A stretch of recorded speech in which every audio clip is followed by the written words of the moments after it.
Cette année, au collège de Magenta, une vingtaine d'élèves volontaires de la 5e à la 3e ont participé à l'atelier aquariophilie du club Mère Vivante. À partir de zéro, notre but était de créer un écosystème stable et durable pour accueillir de la vie sous-marine, c'est-à-dire des poissons, des crustacés, des oursins et surtout des coraux vivants. Nous avons pu apprendre ce qu'est la vie sous-marine, comment se nourrissent les poissons, ce qui est toxique pour eux et ce dont ils ont besoin pour vivre. La première étape, c'était de rincer du sable marin pour enlever l'excès de sel, les pollutions et les bactéries qui pourraient être toxiques pour la vie future dans l'aquarium. Nous l'avons ensuite fait sécher dans des bacs noirs disposés au soleil pour accélérer l'évaporation. Nous avons mesuré les dimensions de l'aquarium, déterminé la masse en grammes pour obtenir une épaisseur de sable de 3 cm. Ensuite, nous avons pesé la masse de sable à mettre dans l'aquarium.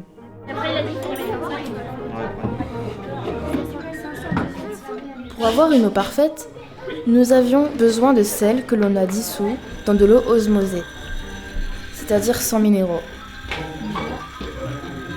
On fait un tableau de proportionnalité pour pouvoir calculer la masse de sel qu'on met dans l'eau. Il y a 5 litres d'eau. Il y a 5 litres d'eau et dans 1 litre d'eau, il faut mettre 33 grammes de sel. Donc, du coup, il faudra mettre 165 grammes de sel dans les 5 litres d'eau.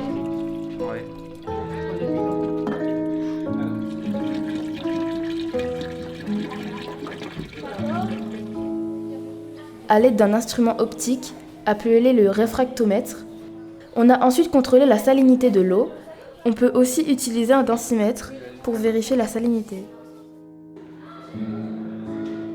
Pour faire un paysage aquatique accueillant pour les animaux, nous avons utilisé des squelettes de coraux stérilisés que nous avons assemblés avec de la pâte qui durcit lorsqu'elle sèche.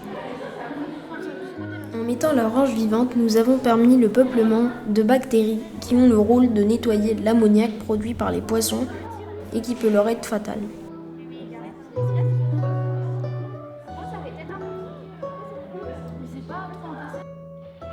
La pompe est essentielle car elle fait circuler l'eau pour dissoudre l'oxygène et permet la respiration des organismes aquatiques.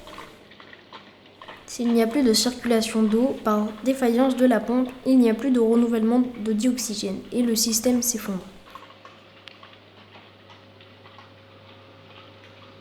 Les bactéries qui ont utilisé le soufre se sont multipliées et ont produit du sulfure d'hydrogène mortel pour les animaux. Dans l'aquarium, il y a de l'ammoniac toxique issu de la mort d'organismes. Celui-ci va être mangé par des bactéries qui vont le transformer en nitrite. D'autres bactéries vont recycler les nitrites en nitrates, beaucoup moins toxiques que l'ammoniac. Il faut tester régulièrement le taux d'ammoniac, de nitrite et de nitrate, jusqu'à arriver à un taux stable de nitrate.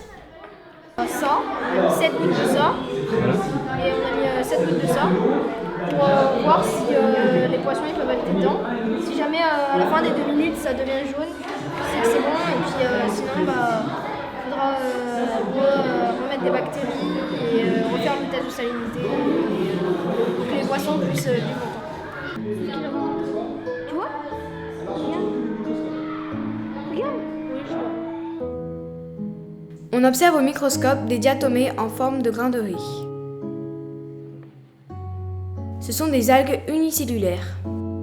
Ce sont elles qui produisent 20% de l'oxygène de la planète. Leur enveloppe est en verre biologique. Quand on observe les diatomées, cela veut dire que le processus de mise en cycle est stabilisé. Des animaux comme les vers nématodes se développent aussi.